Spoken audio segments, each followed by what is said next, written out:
पी.आय. कुंदन Gawade, police निरीक्षक, वैराग police Thane. वैराग police Thane हद्दीतील हातीज या गावी एक दुर्दैवी आज घटना घडलेली आहे. सदर घटनेमध्ये योगेश बाळासाहेब पाटील वय 41 वर्ष हे जिल्हा परिषद शिक्षक नंदुरबार कार्यरत होते. ते आणि त्यांची पत्नी माधुरी तसेच मोठा मुलगा अथर्व आणि लहान मुलगा शिवांश असे सुट्टीनिमित्त गावाकडे आले होते.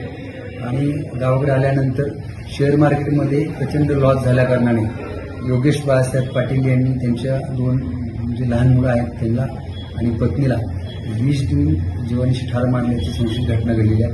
आणि त्यानंतर स्वतः विष पिल्याचं दिसून येत आहे आणि नंतर गळफास घेऊन स्वतःही मरण पावले आहे.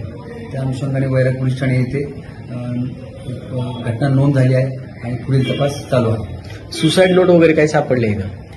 त्यात आहे सुसाईड नोट आहे. त्याच्यामध्ये त्यांनी विस्तृतपणे शेअर मार्केटमध्ये कधी सुरुवात केली, त्यांना कसा फायदा झाला, त्यानंतर कसा लॉस झाला त्याचा विस्तृतपणे त्यात उल्लेख केला आहे. तसंच त्या घटनेबाबत त्यांनी आईची, कारण वडील नाही आहेत, आईला माफी मागितली आहे. कारण ही त्याच्याकडून खूप काही लॉस झाला होता. तरीसुद्धा तो त्यात वाहत गेला, गुंतवत गेला होता आणि त्यामुळे प्रचंड लॉस झाला होता आणि त्यात मानसिक त्याचा खूपच कसला होता आणि त्या कारणानेच बहुतेक त्यांनी स्वतःच्या दोन चिमुरड्यांना, पत्नीला जीवन ठार मारलं आणि स्वतःही आत्महत्या करून जीवन संपवले. दुर्दैवी आणि हृदय तुटून टाकलेली घटना घडली आहे.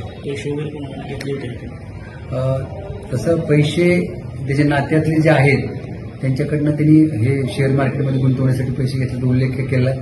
परंतु त्यांना तो पैसा देऊ शकत नसल्याने त्यांच्याबद्दलही त्यांनी स्वतःच दुःख व्यक्त केलेलं आहे.